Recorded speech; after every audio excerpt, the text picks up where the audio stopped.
અનિલ સાહેબ, હાજી તમારી કાલે ફિલ્મ હતી માલિકની વાર્તા. હાજી અને ખૂબ ખૂબ સ્વાગત છે અમારી ચેનલમાં તમારું. અને કાલે જે પ્રીમિયર યોજાયું એની આજે અમદાવાદનું નજરાણું, અમદાવાદનું ગૌરવ, ગુજરાતનું ગૌરવ પતંગ હોટલમાં તમારું સ્વાગત છે. જી કેમ ધન્યવાદ. કે અમદાવાદમાં તમે આવો ને અમે તમને પતંગની મુલાકાત ને ઉત્તરાયણ અને આ ના બતાવીએ તો અમે તમને ચગાયા ના કહેવાય. બરાબર, એટલે બરાબર કિનિયા બાંધીને પતંગને ચગાવી છે ને ફિલ્મ ને બી ચગાવી છે. અમે તમને ઘણા બધા પાત્રોમાં માણ્યા. મોટા ભાગે તમારો ચહેરો જોઉં એટલે હંસા આ એક પેલા યાદ આવે છે. પણ તમારી આ ફિલ્મમાં તમારું રોલ અને તમારું કેરેક્ટર વિશે થોડું જણાવો. માલિકની વાર્તા જે શીર્ષક છે અમારી ફિલ્મનું, એટલે આખી વાર્તા આ પહેલી ફિલ્મમાં બે પ્રાઇમરી કેરેક્ટર્સ છે, માલિક અને સેવક.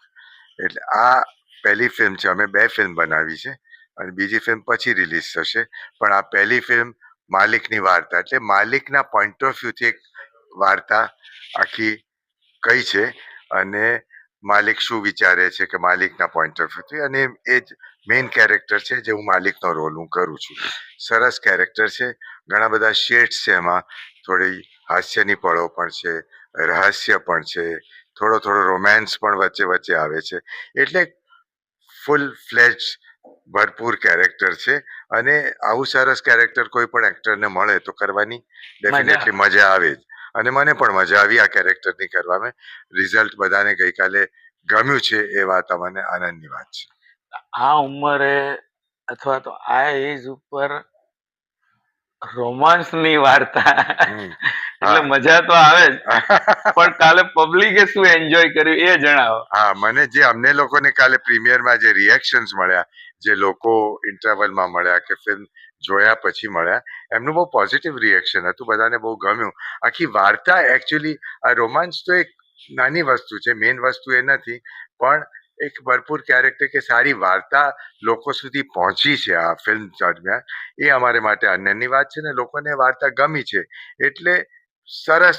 આગળ પણ જે પણ પ્રેક્ષકો અમારી ફિલ્મ જોશે, અમને વિશ્વાસ છે હવે કે લોકોને આ ફિલ્મ ગમશે. ખૂબ ખૂબ આભાર તમારા માટે. પણ અમે તમને કોમેન્ટ આવી કરી, આમ તો અમારા વડીલ કહેવા, પણ અમને તમારો હસતો ચહેરો છે ને એ કંઈક અલગ દેખાય છે બે ફ્રેમમાં. એટલે અમે એવી ટ્રાય કરીએ કે ભાઈ તમે બસ આ જ ઇમેજમાં અમને ઇન્ટરવ્યુ આપો. ખૂબ ખૂબ આભાર. Thank you so much. હસતા રહો, ખુશ રહો, સ્વસ્થ રહીએ, હસતા રહીએ. એ જ જીવન છે. અને જેટલું હસતા રહીશું એટલે આપણે બધા બહુ સ્વસ્થ પણ રહીશું અને આનંદમાં પણ રહીશું. અને પ્રેક્ષકોને તમારી ચેનલ દ્વારા હું વિનંતી કરું કે આ ફિલ્મ અમારી ચોક્કસ જોવા જાઓ. તમે નિરાશ નહીં થાવ. ચોક્કસ અમારી ફિલ્મ ટાઈમ કાઢીને જોવા જજો. ધન્યવાદ.